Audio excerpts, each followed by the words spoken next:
ప్రభుజీ, మీ ఆధ్యాత్మిక ప్రయాణం గురించి ముందుగా మాట్లాడుకుందాం.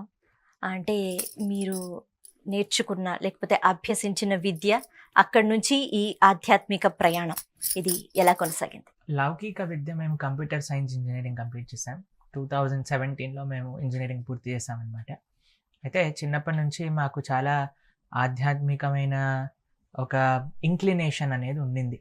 శాస్త్రం అధ్యయనం చేయటం, అలానే భాగవతం, రామాయణాదులు వినటం ఆచార్యుల నుంచి. తర్వాత ఆలయానికి వెళ్ళటం, గోసేవ చేయటం, ఇంట్లో భగవద్మూర్తుల ఆరాధన చేసుకోవటం, ఇలా చిన్నప్పటి నుంచి మాకు ఆధ్యాత్మికంగా ఉండటం అని అంటే చాలా ఇష్టం అనమాట. మా తల్లిదండ్రులు కూడా మాకు చిన్నప్పటి నుంచి ప్రోత్సాహాన్ని ఇచ్చారు. ఆ విధంగా మాకు ఎప్పుడు కూడా నో అని చెప్పలేదండి. ఎప్పుడైనా సరే మమ్మల్ని ఆధ్యాత్మికంగా మార్గంలో ఎన్నడూ కూడా ఆపలేదు. ఎంతో మంది వాళ్ళకి చెప్పారు, అరే ఇలా చేస్తే ఏమైపోతాడు మీ పిల్లవాడు అని. వాళ్ళు అన్నారు, చాలా సంతోషం, మంచి ధార్మికంగా ఉండటం, ధర్మ మార్గం కోసం నిలబడటం అలాంటి కోరిక ఉంది అని అంటే మేము చాలా గర్వంగా ఉంటున్నాం, మేము చాలా అదృష్టవంతులము అని మాకు చాలా ఆశీర్వాదాన్ని ఇచ్చారనమాట. కాబట్టి వాళ్ళ ఆశీర్వచనంతో, పెద్దలు ఎంతో మంది మహానుభావుల యొక్క అనుగ్రహంతో మేము అలా భక్తి మార్గంలో ముందుకు వెళ్తూ ఉన్నాం అనమాట. అయితే శ్రీ గౌడీయ వైష్ణవ సాంప్రదాయంలో మేము ఆధ్యాత్మిక భగవత్పరమైన విద్య శ్రీల ప్రభుపాదుల వారు అనుగ్రహించిన మార్గంలో శ్రీ చైతన్య మహాప్రభు యొక్క సాంప్రదాయాన్ని తెలుసుకోవటం, పూర్తిగా చెప్పాలి అని అంటే మేము ఇంజనీరింగ్ చదువుకున్నప్పుడు మాకు శ్రీల ప్రభుపాదుల వారి యొక్క భగవద్గీత యథాతథం అనే పుస్తకాన్ని చదవటంతో చాలా భక్తిలో ఒక ప్రేరణ అనేది కలిగిందనమాట. భగవద్గీత యథార్థ జ్ఞానం తెలుసుకునే ఒక అదృష్టం కలిగింది. దాంతోపాటు మా గురువు గారి యొక్క సాంగత్యం కూడా లభించటం, ఆయన పుస్తకాలు చదవటం, ఆయన ప్రవచనాలు వినటం, వాటన్నిటితో ఇంకా భక్తి మార్గం అంటే ఏంటి, అసలు ఇంకా ఫైనర్ ఆస్పెక్ట్స్ ఆఫ్ భక్తి, చిన్న చిన్ని మర్మములు కూడా అసలు ఎందుకు చేస్తాం, ఏం చేస్తాం, అసలు ఆధ్యాత్మికత యొక్క ఎసెన్స్ ఏంటి అనే విషయాలన్నీ తెలుసుకున్నాక మాకు చాలా ఆనందం వేసింది. ఇంజనీరింగ్ అయిపోయాక మా తల్లిదండ్రుల యొక్క పర్మిషన్ తీసుకొని మేము ఆశ్రమంలో జాయిన్ అయ్యాం. 2019 నుంచి ఇప్పటి వరకు ఆశ్రమంలో సేవ చేస్తూ ఉన్నాం. గోవర్ధన్ ఈకో విలేజ్లో మా గురువు గారి యొక్క సేవ, అలానే భగవంతుడి గురించి భాగవత రామాయణాదుల మాధ్యమంగా ప్రజలతో పంచుకోవటం, అలా మా ఆధ్యాత్మిక ప్రయాణం అనేది భాగవత ఆచార్య కృపతో నడుస్తుంది. ఈ ప్రేమ కలగటం అన్నది నిజంగా అది బహుశా అందరికీ సాధ్యం కాదేమో. మరి ఎలాంటి, అంటే ఎక్కువగా ఆలయాలకి వెళ్ళాలా, లేకపోతే మంచి పుస్తకాలు చదవాలా, అంటే ఏ రకంగా భగవంతుడిని మనం అలా పోల్చుకోగలగాలి? అంటే కేవలం భగవంతుడు అంటే మన కోరికలు తీర్చే ఒక ఇది అని కాకుండా భగవంతుడిని మనం చాలా ప్రేమగా చూసుకోవాలి అంటే ఇప్పటి వాళ్ళకి మీరు ఎటువంటి ఇది చెప్తారు? మీకు సింపుల్ ఫార్ములా చెప్తా. ABCD ఫార్ములా అంటారు దాన్ని. ABCD formula. ఇవి చేసేసారు అనుకోండి, తప్పకుండా మనకి భగవత్ ప్రేమ అనేది లభిస్తుంది. ఫస్ట్ది A ఫర్ అసోసియేషన్, మంచి భగవద్భక్తుల యొక్క సాంగత్యం. లోకే సజ్జన సంగతి రేఖ భవతి భవార్నవ తరణే నౌక అని అంటారు. ఎవరి యొక్క సాంగత్యంలో ఉంటే మనం అలా మారిపోతామండి. మనం ఎంత మంచి వాళ్ళమైనా సరే దుష్టుల యొక్క సాంగత్యం ఉంటే దుష్ట పరివర్తన అనేది మనకు వస్తుంది. మనం ఎంత దుష్టులమైనా సరే మంచి ధర్మం తెలిసిన వాళ్ళతో భగవద్భక్తిలో ఉన్నాం అనుకోండి, తప్పకుండా మనకి ఆ మంచి భగవద్భక్తి అనేది అప్పుతుంది అనమాట. కాబట్టి మంచి వాళ్ళ యొక్క సాంగత్యం, ఇది ఫస్ట్ రూల్. ఆధ్యాత్మిక ప్రయాణం, కృష్ణ ప్రేమ మనకు కలగాలి అని అంటే అసోసియేషన్. B ఫర్ బుక్స్, మంచి ఆధ్యాత్మిక గ్రంథములు, గీత, భాగవత, రామాయణాదులు మనం చదవాలన్నమాట. ఇప్పుడు చాలా మందికి చదివే అలవాటు ఉంటుందండి, నేను చూస్తూ ఉంటాం. మనమేమో హైదరాబాద్కి వస్తున్నప్పుడు ఎయిర్పోర్ట్లో చాలా ముసలావిడండి, అసలు ఎంత అంటే అసలు వీల్ చైర్ పైన కూర్చుంది, ఒకరు తీసుకెళ్తున్నారనమాట. ఫ్లైట్ 1.5 hours డిలే అయింది. అయితే ఆవిడ ఏం చేస్తున్నారు తెలుసా, న్యూస్ పేపర్లో పజిల్ సాల్వ్ చేస్తున్నారు అనమాట. అయితే మధ్యలో వాళ్ళ కూతురికి ఫోన్ చేసి అడుగుతున్నారు, ఈ ఆన్సర్ నాకు రేగట్లేదు చెప్పు అని. నేను అనుకున్నా, ఈ వయసులోనైనా కృష్ణారామ అనుకుంటే బాగుండేది. ఇప్పటి వరకు పజిల్ సాల్వ్ చేశారు, కానీ జీవితం సాల్వ్ అయిపోయే సమయానికి వచ్చింది, ఇప్పుడైనా సరే కృష్ణారామ అనుకోవాలి కదా. ఇప్పుడు టైం ఎవరికి లేదండి. మాకు టైం లేదు అని చెప్పడం పెద్ద అబద్ధం అండి. మనం ఇన్స్టాగ్రామ్ చూడడానికి మన దగ్గర సమయం ఉంటుంది, వాట్సాప్ స్టేటస్లు చెక్ చేసుకోవడానికి సమయం ఉంటుంది, మనకి ప్రొఫైల్లో ఇవి చేయడానికి సమయం ఉంటుంది. మనం ఎన్నిట్లో సమయాన్ని ఒక్కసారండి కూర్చొని పొద్దు నుంచి రాత్రి దాకా ఎంత సమయం వేస్ట్ చేశాము అని మనం ఒకసారి ఆలోచిస్తే కొన్నిసార్లు అయితే ఆశ్చర్యపోతాం, మనం ఇంత సమయం పోయిందా మన జీవితంలో ఉంచి. ఈ ప్రపంచంలో అన్నిటికంటే విలువైన వస్తువు ఏదన్నా ఉంటే అది సమయం అండి. అన్నిటికంటే గొప్పది, వెలకట్టలేనిది సమయం. అటువంటి సమయాన్ని మనం దేనికోసమని వేస్ట్ చేస్తున్నామని ఆశ్చర్యం వేస్తుంది కొన్నిసార్లు మనం పరిశీలన చేస్తే. కాబట్టి మన సమయాన్ని సద్వినియోగం అంటే మంచి పుస్తకాలు, భగవద్భక్తుల యొక్క సాంగత్యం, భగవత్పరమైన పుస్తకాలు. రోజుకొక 15 నిమిషాలు ఇవ్వలేమే అండి. భగవంతుడు 24 గంటలు మనకిస్తే ఒక అరగంట భగవంతుని తీయటంలో ఏం తప్పు చెప్పండి. ఒక 10 నిమిషాలు భగవంతుడి యొక్క చక్కటి పుస్తకం చదవటం, గీతలో ఒక్క శ్లోకం చదువుదాం, దాని తాత్పర్యం అర్థం చదువుకుందాం, భాగవతంలో ఒక శ్లోకం చదువుకుందాం, రామాయణంలో ఒక చిన్న పాట చదువుకుందాం. రెండవది బుక్స్. సి ఫర్ చాంటింగ్, భగవన్నామ జపం. కృతేయధ్యాయతో విష్ణుం త్రేతాయాం యజతో మఖై ద్వాపరే పరిచర్యాయాం కలో తత్ హరికీర్తనం అని అన్నారు. ఈ కలియుగంలో తరించడానికి మార్గం ఏమిటి అని అంటే భగవంతుడి యొక్క నామ జపం చేయడం. ఇంకా ఏ మార్గములు కూడా కలియుగంలో అంత ఎఫెక్టివ్గా పనిచేయదట. కృతయుగంలో అన్నిటికంటే effective way of reaching God ఏంటి అని అంటే ధ్యానం చేయడం, మెడిటేషన్ చేయడం. కలియుగంలో మెడిటేషన్ చేస్తే నిద్ర వస్తుంది కానీ భగవంతుడు కనిపించరు. రెండవది యజ్ఞయాగాది క్రతువులు. యజ్ఞయాగాది క్రతువులు అనేది చాలా క్లిష్టమైన ప్రాసెస్ అండి. అన్ని కరెక్ట్ ప్యూర్ ఇంగ్రీడియంట్స్ కావాలి, స్పష్టంగా మంత్రాన్ని ఉచ్చరించే పండితుడు కావాలి, ఆవునేతి స్వచ్ఛమైన ఆవునేతి కావాలి, కల్తీ ఆవునేయి కాదనమాట. ఇవన్నీ అసలు ఇప్పుడైతే మనం టీవీలలో చూస్తుంటాం కదా, అవి పాలు కాదు షాంపూ నీళ్ళు అని అంటున్నారు. అప్పుడు పాలే షాంపూ నీళ్ళు అయితే నెయ్యి ఇంకేది అవుతుందో మనకేం తెలుసు చెప్పండి. కాబట్టి ఇటువంటి కల్తీ ప్రపంచంలో మనకి నెయ్యి ఎక్కడ దొరకాలి? వాటితో యజ్ఞయాగాది క్రతువులు అన్నిటినీ కూడా సక్రమంగా నిర్వహించే ఒక సామర్థ్యం కలియుగంలో లేదు. ద్వాపరే పరిచర్యాయం, కృష్ణుడు ద్వాపర యుగంలో పర్సనల్ గా బృందావనంలో ఉన్నారు కాబట్టి బృందావన బ్రజవాసులందరూ కృష్ణుడి సేవ చేసి తరించారు. ద్వాపరే పరిచర్యాయం, కృష్ణుడి యొక్క సేవ. కలో తత్ హరికీర్తన, కలియుగంలో తరించడానికి మార్గం ఏంటి, సులభమైన మార్గం ఏంటి అంటే భగవంతుడి యొక్క నామ జపం. అందుకే భగవన్నామ వైభవం అని చెప్తారు ఏ సాంప్రదాయంలో చూసినా సరే. శంకరాచార్యులు భజగోవిందం భజగోవిందం గోవిందం భజ మూఢమతే సంప్రాప్తే సన్నిహితే కాలే నహి నహి రక్షతు రుక్రుంకరన్. భజ గోవిందం, ఆ భగవంతుని భజించు, ఆయన నామాలని చెప్పు. కాబట్టి ఎక్కడ చూసినా సరే భగవన్నామ విశిష్టత, నామ జపం. ఎక్కడి నుంచి దక్షిణ భారతదేశం నుంచి ఉత్తర భారతదేశం వరకు ఎన్ని ఆచార్యులు వచ్చారో అందరూ కూడా భగవన్నామాన్ని జపం చేయాలి అని చెప్పారు.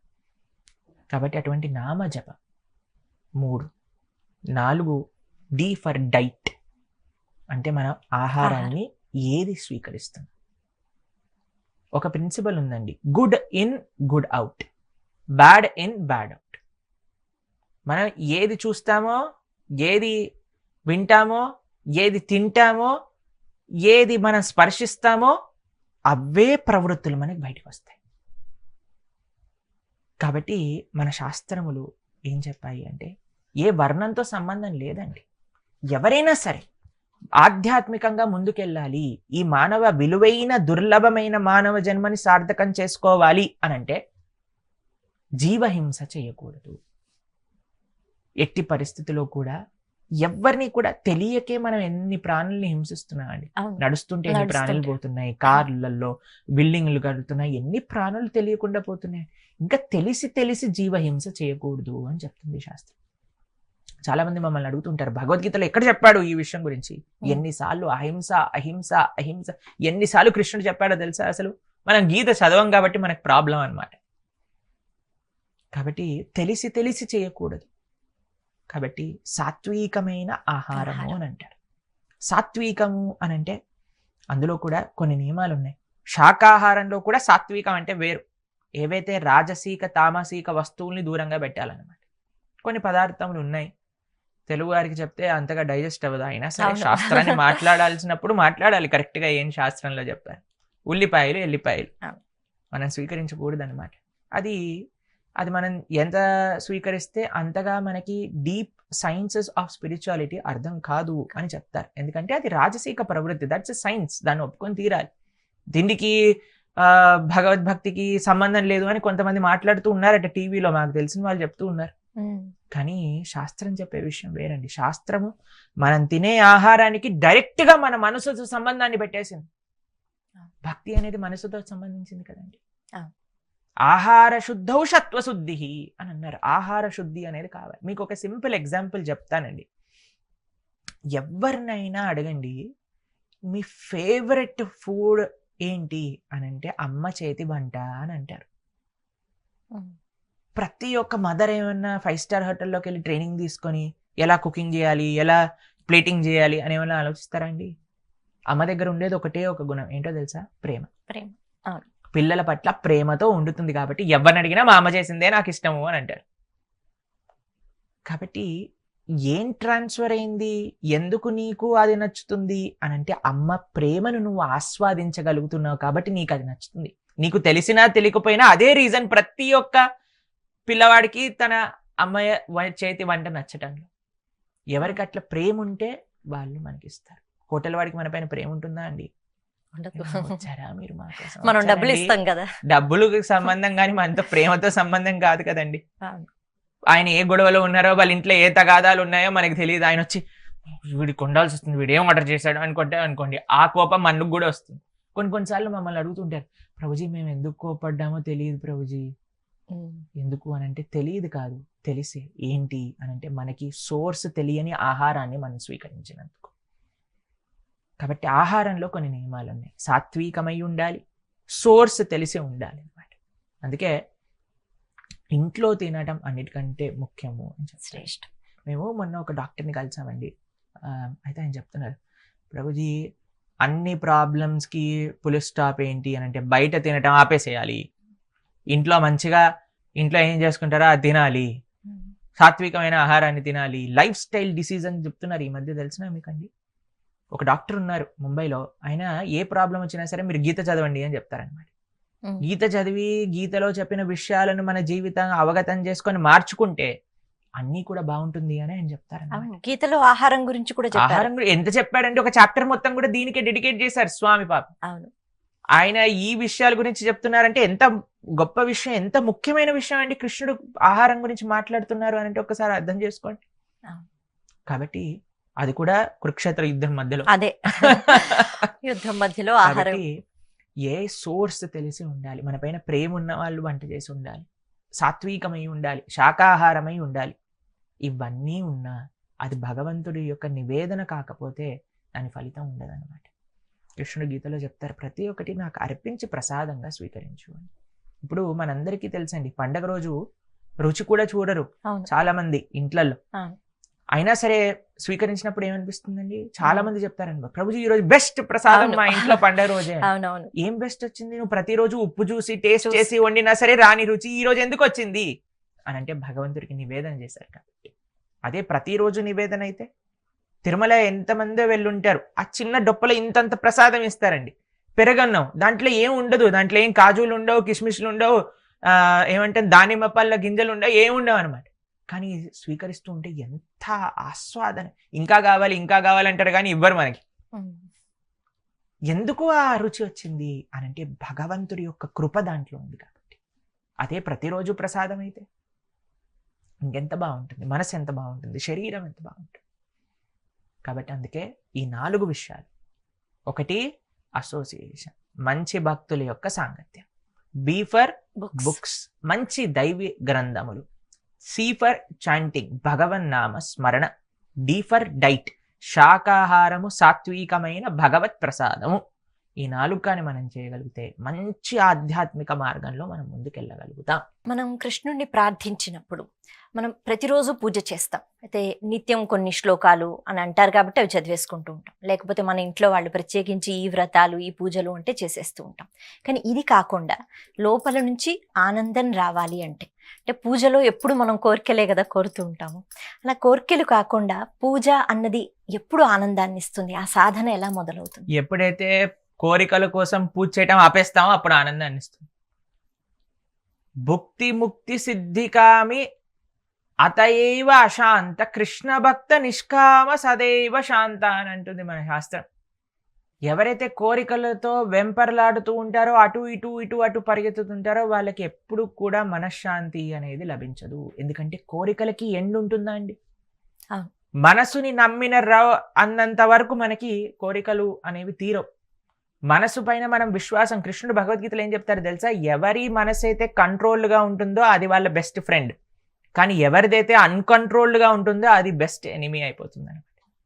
కాబట్టి ఆ మనసుని నిగ్రహించేటంటే అది అడిగిన విషయాలన్నీ మనం తీర్చి ఇవ్వటం ప్రారంభం చేశామంటే మన మనసు ఎప్పుడు కూడా మన మాట వినదు. నో, నేను నీకు ఇది ఇవ్వను, నువ్వెంత అరిచినా సరే, ఎంత ఇబ్బంది పెట్టినా సరే అని మనం కూర్చున్నప్పుడు, ఓ వీడు గీత చదివి మొండివాడు అవుతున్నాడు కాబట్టి వీడిని ఇబ్బంది పెట్టకూడదు అని మనసు మెల్లమెల్లగా కంట్రోల్ అవుతుంది అనమాట. కాబట్టి మనసుని కంట్రోల్ చేయడం చాలా చాలా కఠినమైన విషయం. ఒక కోతట ఒకసారి ఏకాదశి వ్రతం చేయాలి అని అనుకుందట. అయితే ఒక చెట్టు పైన, నేను ఇక్కడ సిటీలో ఉంటే ఎక్కడ చూసినా సరే తిండి కనిపిస్తుంది, తినేస్తాను, ఈ ఏకాదశి వ్రతం చక్కగా చేయాలంటే నేను అసలు ఈ సిటీలో ఉండకూడదు, దూరంగా వెళ్ళి చెట్టు పైన కూర్చుంటాను అని చెట్టు ఎక్కేసి కూర్చుందట. కొద్దిసేపు అయ్యాక అది అనిపించిందంటే, నేను ఈరోజు మొత్తం ఏకాదశి వ్రతం చేస్తే రేపటికి నీరసం అయిపోయి కలుదిరి కింద పడిపోతానేమో, రేపు ద్వాదశి రోజు పారణ చేయడానికి ఏ వస్తువులు కూడా ఉండవేమో, కేవలం అరటిపళ్ళు తెచ్చి పక్కన పెట్టుకుంటా కానీ తినను అనుకుందట. సరే అని మనసు ఈ ఐడియా రాగానే కోతి వెళ్ళి అరటిపళ్ళు తెచ్చేసింది, పక్కన పెట్టేసుకుంది. కొద్దిసేపు మళ్ళీ ధ్యానంలో కూర్చుంది, మంత్రం జపిస్తూ ఉంది. కొద్దిసేపు అని కనిపించిందంటే, అరే ఎంత అలసిపోతాను నేను, మొత్తం నీరసించిపోతాను, ఈ అరటిపండు తొక్క తీయగలుగుతానో లేదో, రేపటికి తొక్క తీసి పెట్టుకుంటాను కానీ తినను, రేపటి రోజు పారణ చేస్తాను అని అనుకుందట. తొక్క తీసి పక్కన పెట్టేసిందట. దాని తర్వాత మనసు అందట, కోతి మనసు, ఓయ్ కోతి, నువ్వు రేపు ఎలా దాన్ని చేయి పట్టుకొని పైకెత్తాలి అరటిపండుని, ఎంత కష్టం అవుతుంది నీకు ఈరోజు ఉపవాసం చేస్తే, కాబట్టి నోట్లో పెట్టుకో, రేపు పొద్దున్న తినేద్దు కానీ అందట. కోతి తీసి నోట్లో పెట్టేసుకుందట. తర్వాత మనసు అందట, కేవలం నమిలి పెట్టుకుంటా అంతే, రేపు మింగుతా అని నమిలేసిందట. నమిలేక మింగుతే ఏముందని ఆయనతో మింగేసిందట. ఇది మనసు చేసే పనండి మనతో పాటు. ఇది ఇంకొంచెం ఇదొక్కటే అదొక్కటే అని మళ్ళీ అటు ఇటు ఇటు అటు పరిగెత్తిస్తూ ఉంటుంది.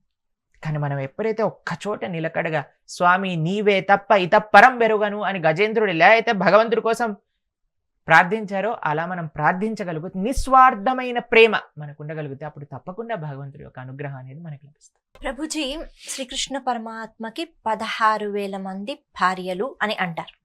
అయితే దీన్ని మనం ఎలా అర్థం చేసుకోవాలి? అది తప్పు.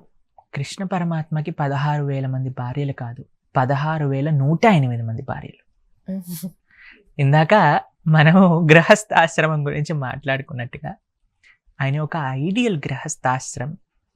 అటు రాముడు ఎంత గృహస్థాశ్రమ ధర్మాన్ని పాలించారో అంతగానే కృష్ణుడు పాలించారు. ఎందుకో తెలుసునా అండి? ఎప్పుడైనా మీరు విన్నారా శాస్త్రంలో 2 భార్యలకు గొడవైంది, లేదా ఒక భార్యతో డైవర్స్ అయిపోయింది, అలా విన్నారా మీరు ఎక్కడైనా కృష్ణుడి గురించి? 16,108 మందికి 16,108 బంగారు భవనములనిచ్చి 16,108 మందితో ఒకటే సమయంలో వాళ్ళకుండే గృహస్థాశ్రమ ధర్మాలను నిర్వర్తించారు పరమాత్మ. ఒకసారి నారదుకు డౌట్ వచ్చింది, నేను ఇంతమంది భార్యలను పెళ్లి చేసుకున్నాడు, ఏం చేస్తున్నాడో చూద్దాము అని ఒక్కొక్క భవనంలోకి వెళ్తే, ఒక భవనంలో సంధ్యావందనం చేస్తున్నాడు, ఇంకో భవనంలో దానం ఇస్తున్నారు, ఇంకొక భవనంలో వేద పండితుల యొక్క ఆశీర్వచనం స్వీకరిస్తున్నారు, ఇంకొక భవనంలోకి వెళ్తే మినిస్టర్తో మాట్లాడుతున్నారు, ఇంకొక భవనంలోకి వెళ్తే ప్లాన్లు వేస్తున్నారు, ఇంకొక భవనంలోకి వెళ్తే పిల్లలతో ఆడుకుంటున్నారు, ఇంకొక భవనంలోకి వెళ్తే భార్యతో మాట్లాడుతున్నారు. కాబట్టి జనాలందరూ కృష్ణుడు ఏదో ఇది కృష్ణుడు ఇంతమంది భార్యలు చేసుకుంటే మేమేం చేసుకోవడం తప్ప, ఫస్ట్ మనం ఒక్కరిని 2 అవ్వమనండి, 2ని 3 అవ్వమనండి, తర్వాత ఎన్ని పెళ్ళిళ్ళు కావాలంటే అన్ని పెళ్ళిళ్ళు చేసుకోమనండి. కాబట్టి భగవంతుడి పైన, భగవంతుడితో పోలిక మీకు కావాలి అని అనుకుంటే ఫస్ట్ గోవర్ధనాన్ని ఎత్తండి. గోవర్ధనం ఏంటండి? ఒక చైర్ ఎత్తలేరు వీళ్ళు, పెళ్ళిళ్ళు చేసుకోవడానికి రెడీ అయిపోతారనమాట. కాబట్టి భగవంతుడి యొక్క తత్వం అది. అంటే అందులో ఏం చూపిస్తున్నారంటే, నేను ఒక్కరితోటే ఉంటా, వేరే వాళ్ళని నెక్స్ట్ రోజు టర్న్ ఇస్తా, అలా కాదండి. ఎంతమంది ఏ క్షణంలో ఎక్కడ నుంచి భగవంతుణ్ణి ఆశ్రయించినా స్వామి వాళ్ళతో ఉంటారు. అది భగవంతుడికి సాధ్యమైనది మాత్రమే. అదే భగవతత్వము అని అంటే. అటువంటి భగవత్ శక్తి కలిగిన, భగవత్ శక్తి ఏంటి? భగవంతుడే సాక్షాత్తుగా కృష్ణుడు. కాబట్టి మానవుడితో సాధ్యమయ్యే విషయాలు కావు ఇవన్నీ కూడా. భగవంతుడి యొక్క తత్వాన్ని చింతన చేయాలి, భగవంతుడి యొక్క తత్వం గురించి తెలుసుకోవాలి. అసలు కృష్ణుడు ఎందుకు 16,000 మందిని 100 మందిని ఎందుకు వివాహం చేసుకున్నారు? ఆయనకు అష్టమహిషులు అని ఉంటారు 8 మంది, తర్వాత 16,100 మందిని పెళ్లి చేసుకున్నారు. ఎందుకు అని అంటే అందరు కోరుకున్నారు, కృష్ణ నాకు నువ్వు భర్తగా కావాలి. ఏ స్త్రీకి ఉండదండి కృష్ణుని చూశాక ఆయనను పెళ్లి చేసుకోకుండా ఉండాలి. కాబట్టి అందరూ అనుకున్నారు, అందరి కోరికని నిర్వర్తించేశారు. ఆయన భగవంతుడు కాబట్టి చేయగలుగుతారు, మనం చేయకూడదు, అది తప్పు అవుతుంది. ఇప్పుడు చూడండి, ఒక సీఎం కాన్వాయ్ వెళ్ళింది అనుకోండి, సిగ్నల్ దాటుకుంటూ స్ట్రైట్ వెళ్ళిపోతుంది. ఆ సీఎం వెళ్ళిపోయాడు, నేను కూడా వెళ్ళిపోతే నేను తీసుకెళ్ళి జోగా ప్లే చేస్తాను. ఎందుకంటే ఆయన అర్హత వేరు, నీ అర్హత వేరు. కాబట్టి నేను కూడా వేరేలాగా ఉంటా అన్నప్పుడు ఏమవుతుందో తెలుసా, పులిని చూసి నక్కలు వాత పెట్టుకున్నట్టుగా అవుతుంది అనమాట. కాబట్టి అలా మన పరిస్థితి ఉండకూడదు. మనం అందుకే తత్వచింతన, శాస్త్రాధ్యయన, భగవంతుడి గురించి వినటం, ప్రామాణికమైన గురు శిష్య పరంపర నుంచి విన్నప్పుడు అప్పుడు భగవతత్వం, ఆయన చేసే ప్రతి లీలలో కూడా ఏంటి ఆ అంతరార్థం అనేది మనకు అవగతం అవుతుంది. అలా అవగతం చేసుకొని భగవంతుని ఆశ్రయించినప్పుడు ఆ భగవంతుడి యొక్క కృప అనేది లభిస్తుంది. అంతేగాని ప్రతిసారి మనం భగవంతుని నిందించే ప్రయత్నం చేయకూడదు అనమాట. ఇప్పుడు ఎంత నిందించినా అండి, ఇప్పుడు గాల్లో మనం మురికిని వేస్తే ఎక్కడొస్తుంది, మన పైనే కదా పడేది. ఆ పరిస్థితి అవుతుంది. కాబట్టి వినయంతో ఆశ్రయిద్దాం, భగవతత్వాన్ని తెలుసుకుందాం. అహంకారంతో మనం ఎప్పుడూ కూడా భగవంతుడి పైన దూషణ చేయకూడదు. మనం అందరం పూజలు చేస్తూ ఉంటాం, ఆలయాలకి వెళుతూ ఉంటాం. అయితే ఆలయానికి వెళ్ళిన తర్వాత అక్కడ అంటే ఏదో ఒక రకంగా అంటే ఆ పాజిటివ్ అట్మాస్ఫియర్ అని అంటూ ఉంటాం కదా, అక్కడ వేద మంత్రాల ఘోష కానీ లేకపోతే జరుగుతున్న పూజ కానీ ఇది నిజంగానే మన పైన ప్రభావం చూపిస్తుందా? మన ఇంట్లో అయినా మనం ఎంత అలాంటివి వింటూ ఉంటే అంత మన మనసు మారుతూ ఉంటుందా? అందుకే ఎక్కువ సార్లు ఆలయానికి వెళుతూ ఉండాలా, లేకపోతే మన శ్రవణము ఆ విధంగా ఉండాలా? మంత్రము మనః త్రాయతే ఇది మంత్రః. మనస్సుని మార్చేది, మనస్సుని ఇన్ఫ్లుయెన్స్ చేసేదే మంత్రం. మీరు సౌండ్ గురించి ఎంతో సైంటిఫికల్గా కూడా చాలా రీసెర్చ్ జరిగిందండి. ఏది వినటం చేత మన మైండ్లో ఉండే ఆ వేవ్ లెన్స్ ఎలా మారుతున్నాయి, రజోగుణం, కొన్ని మ్యూజిక్ ఉంటే డన్ డన్ డన్ డన్ అని వాయిస్తారు. అది వినంగానే కొన్నిసార్లు అయితే మాకు తలనొప్పి వచ్చేస్తుంది అనమాట. అంటే ప్రయత్నపూర్వకంగా కాదు, అప్రయత్నపూర్వకంగా విన్నప్పుడు కూడా.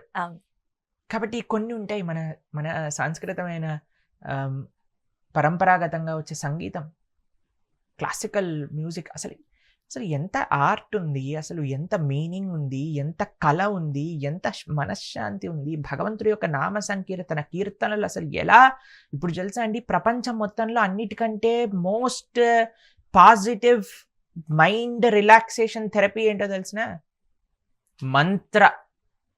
మీరు ప్రపంచంలో ఏ వెస్టర్న్కైనా వెళ్ళండి, కర్మ తెలుసు వాళ్ళకి, మంత్రం తెలుసు వాళ్ళకి, కీర్తన్ తెలుసు వాళ్ళకి, సేవ, ఇవన్నీ కూడా ఫారెనర్స్ యూజ్ చేసే వర్డ్స్ అండి.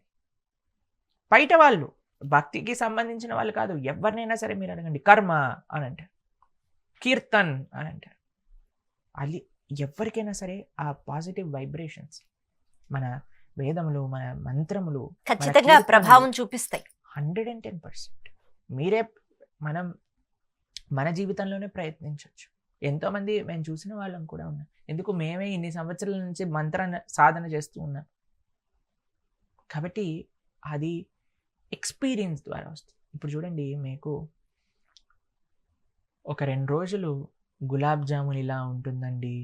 గులాబ్ జామున్ కోవాతో బాగా వాటిని మంచిగా సాఫ్ట్గా చేసి, దాన్ని బాల్స్లా చేసి, దాన్ని శుద్ధమైన నెయ్యిలో వేయించి తీసి, కుంకుమ పువ్వు వేసిన షుగర్ సిరప్లో వేసి, ఇలాయచీ పొడి జల్లి తింటే ఎంత బాగుంది అంటే, ప్రభుజీ ఇంత లెక్చర్ ఇవ్వకండి, మా గులాబ్ జాములు తెచ్చియండి, మేము తిని ఆస్వాదన చేసి మీకు చెప్తాం. అంతే కదండి. అవును. ఎంత మనం వర్ణించినా సరే, ఎంత మనం విన్నా సరే, అది అవగతమయ్యే విషయం కాదు, ఆచరించాలి. అందుకే భక్తి ఈజ్ ఆల్ అబౌట్ ఎక్స్పీరియన్స్. ఆ ఎక్స్పీరియన్స్ ఎప్పుడు వస్తుంది? మనం విని దాన్ని ఆచరించినప్పుడు. అందుకే మీరందరూ ఎక్స్పీరియన్స్ చేయండి. ఎవరైతే ఆ భగవద్భక్తి మార్గంలో ముందుకు వెళ్ళాలి, అసలు ఏంటి భగవద్భక్తి అనుకునే వాళ్ళు, ఏంటి భగవంతుడి యొక్క మంత్రానికి ఉండే శక్తి అని అనుకునే వాళ్ళు ట్రై చేయండి, ఎక్స్పీరియన్స్ చేయండి. మీ ఎక్స్పీరియన్సే మీకు నేర్పిస్తుంది.